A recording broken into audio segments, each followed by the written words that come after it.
ভিডিওতে ক্লিক করার জন্য সবাইকে আবারও একবার ওয়েলকাম। তো আজকের video most important for upcoming যারা রয়েছে ক্লাস 11-এ ভর্তি হওয়ার জন্য, মানে একেবারে উৎসাহিত যারা 11-এ সায়েন্স নেবে তাদের জন্য কিন্তু আজকের ভিডিও মূলত তৈরি হচ্ছে। দেখো তোমাদের বিভিন্ন রকম কোয়েশ্চেন কমেন্ট সেকশনে আমরা পাচ্ছি যে স্যার 11-এর বই নিয়ে রিভিউ করেন, 11-এর সিলেবাস কি হবে স্যার, এই সমস্ত কিছু থাকবে আজকের ভিডিওতে বিস্তারিত আলোচনা। সঙ্গে আছে আমি প্রসূন স্যার, আর তোমরা দেখছো পিডি স্টাডি সেন্টারের ইউটিউব চ্যানেল। তো চলো কথা না বলে আজকের ভিডিও শুরু করা যাক।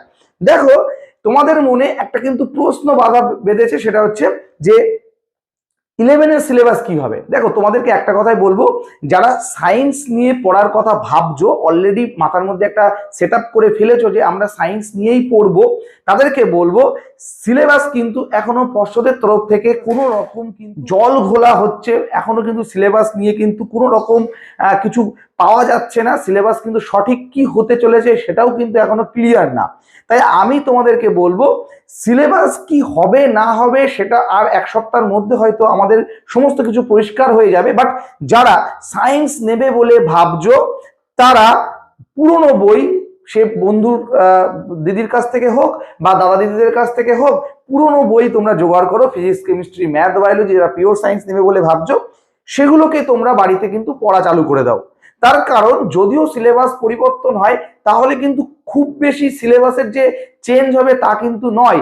সব জিনিসই হয়তো থাকবে, হয়তো প্রশ্ন প্যাটার্ন বা প্রশ্নের মান সেটা চেঞ্জ হতে পারে বা চ্যাপ্টার এদিক সেদিক হতে পারে। বাট সিলেবাস চেঞ্জ মানে কিন্তু এই না যে গ্রাভিটেশন চেঞ্জ হয়ে যাবে, থাকবেই না, নিউটনীয় বলবিদ্যা আউট হয়ে যাবে, ভেক্টর ফরমেশন ভেক্টরের চ্যাপ্টার থাকবেই না, এইরকম কিন্তু ব্যাপার কিন্তু হবে না। তোমাদের আমি কিন্তু ফিজিক্সের কথাটাই বলছি যে তোমরা সিলেবাস কি হবে না হবে সেই দিকে এখন বেশি চিন্তা ভাবনা না করে তোমরা পুরনো বইগুলোকে জোগাড় করো। আমি বলছি না নতুন বই কিনতে, সেই বইগুলো থেকে কিন্তু তোমরা মার্চ মাস থেকেই পড়া চালু করে ফেলো।